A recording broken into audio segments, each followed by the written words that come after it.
It's January the 17th, 2017. We now live with one of these HEPA filters in our bathroom. Even with the HEPA filter, right now, it is so engulfed in smoke here. This is probably the worst day we've ever had in this, well, we call it a cell. It's not an apartment home, and it's a unit is maybe as good as it could get until we come in here and realize I can't shower this morning because there's too much cigarette smoke in here. This is how small the space is. I mean, it's just a few feet wide. It's bad. We have to move one of our HEPA filters into this room only, and not even it alone can handle what's in here. Now we have to change these filters out every couple of weeks because this is how bad it gets in just 2 weeks' time. Look at that. And look how dark it is. I'm sure most of it's nicotine and tar and the crap it's pulling from this bathroom. It lives in this bathroom, and look what it's pulling in here. Is that not disgusting? So this is Versa at Civita. You're the only bathroom that we get in here. And they don't care that we don't have it 100% of the time. They've always been aware of that. They will not respond to it.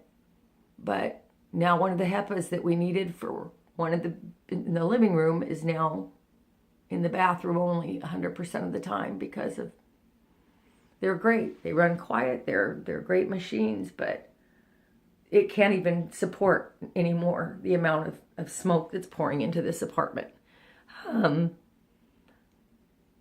And mediation yielded nothing.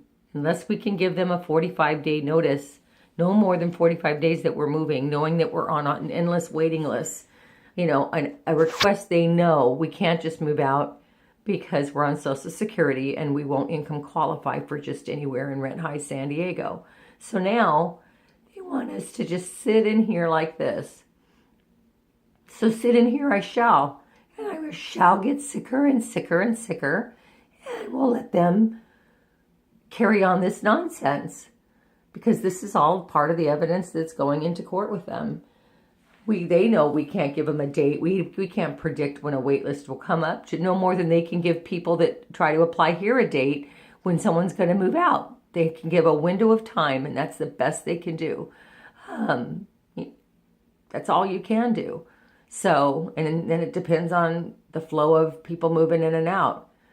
But they refuse to tell us how many move-outs have occurred throughout 2016 and the end of 2015. We wanted to know how many 2-bedrooms had vacated because that then would equate to the number of times we've been denied our right to a reasonable accommodation per doctor's ongoing letters that we should be transferred out of here. They had the mediator came in and said the only excuse they were giving for not having transferred us yet is because they didn't feel we were happy at all, and they didn't feel we'd be happy regardless of what apartment they put us in. That comes from mediation. That's all the mediator could tell us.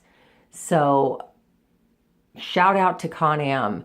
Just because you think we're not going to be happy somewhere else, which is absolute crap, does not give you the right to break the law and disregard ADA law and force somebody to live like this. Okay? It's obscene. Okay? It's obscene. And had we been in the same room with them, which we could not do because the stress of this has caused my son an absolute anxiety attack just being in the same airspace with those people. I've never seen him even have an anxiety attack before. He couldn't handle it. That's how much stress we're under here. So I can't add steam to this, and I cannot take a shower again today because I can't live in this bathroom. So they're full of crap, and it's illegal. When you're supported by reasonable accommodation letters that have been pouring in, 12 of them now, in 18 months' time, it's really careless, quite illegal, and they're not going to get away with it. And they know I can't give them 45 days. They know nobody can give them that. Nobody can give them an exact date when you sit on a wait list.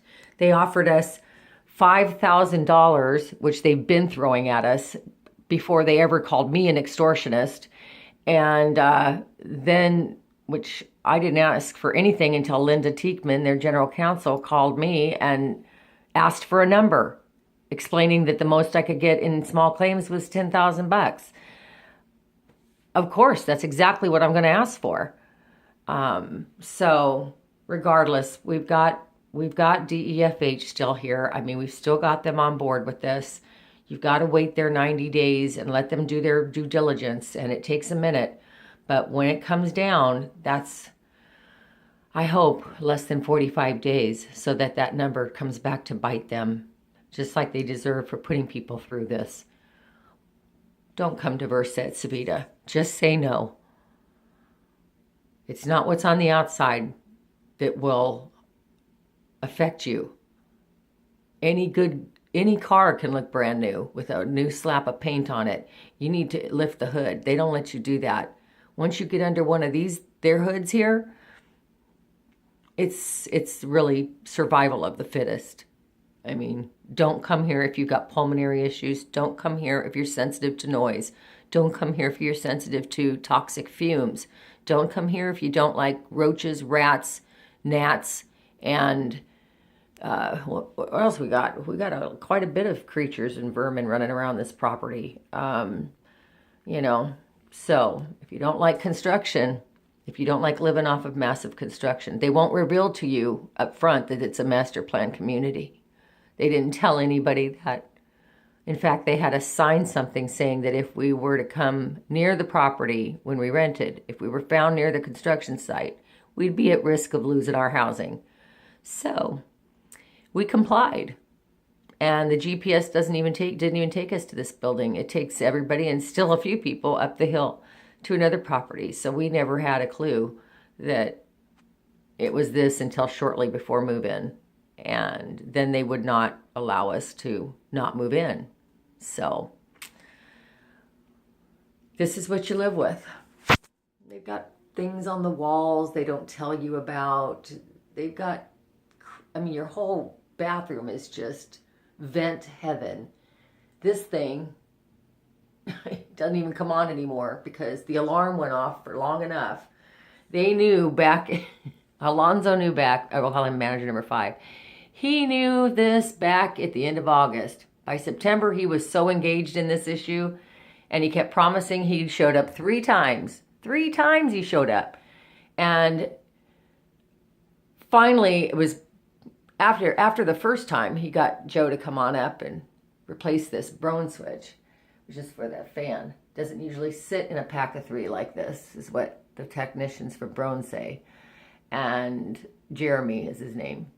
And he offered to help me walk through it and disable the damn thing because they refused to come up and fix it. When I told them that Jeremy from Broan would be happy to come up and fix this because it was running nonstop, it was starting to get hot to the wall and it was starting to sound off an alarm. And when Jeremy heard that, we spoke to the fire department, they agreed, just disarm it. It's not serving any purpose, so disarm it.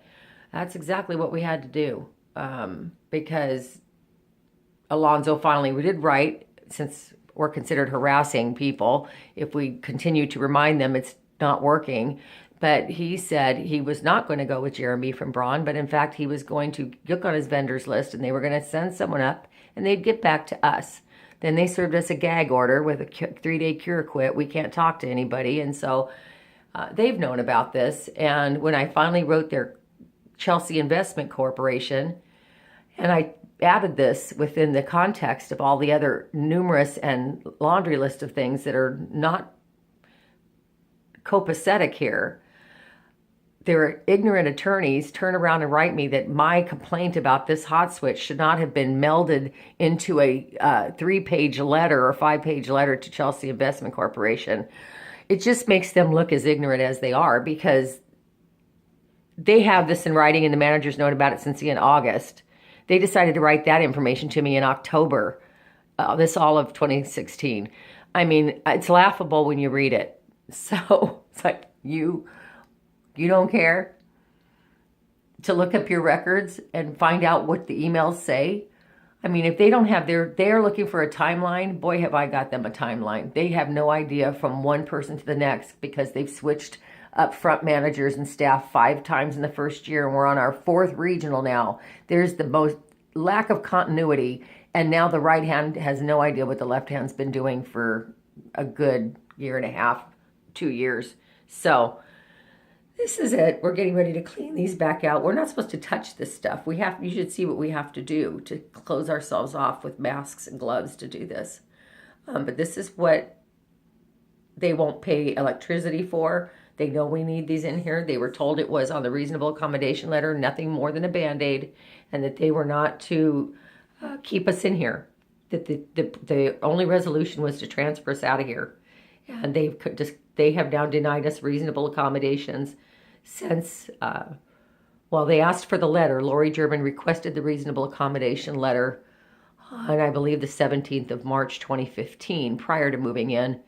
She then insisted by the 24th that it state reasonable accommodation. We had to get it modified so that it was clear to her, brought that in to her before we could move in. So yes, they've known about reasonable accommodations, and now the doctors are just mad as hell because they've continued to write them and they've continued to go ignored. So they say they've offered us numerous transfers. They've offered us one transfer. It happened around March 4th, 2016. Almost an entire year later. Really, it was 11 months into our residency. They offered us apartment 316 that faced directly into construction and in no way met the reasonable accommodation. That's how they're saying they offered us numerous transfers and we've refused them. A same transfer that doesn't resolve the issue is not a transfer at all. And that's the only one they've ever offered. So now we're going to have to prove how many 2-bedrooms have vacated since we moved in, because that will equate to the number of times we've been denied our right to transfer, while they have transferred people once and twice all the way around us, and that have had at least, some of them, 3 units with no reasonable accommodation letters. And everything that we say we have to provide evidence for, because we're never taken on our word, and everybody else is taken on their word. They get transferred because they are unhappy. We have doctor's letters, we don't get the transfer. And now we find out it's because the mediator says the only explanation they have given her is that they didn't feel that we'd be happy in any given apartment, so they elected not to transfer. Nice work, ConAm.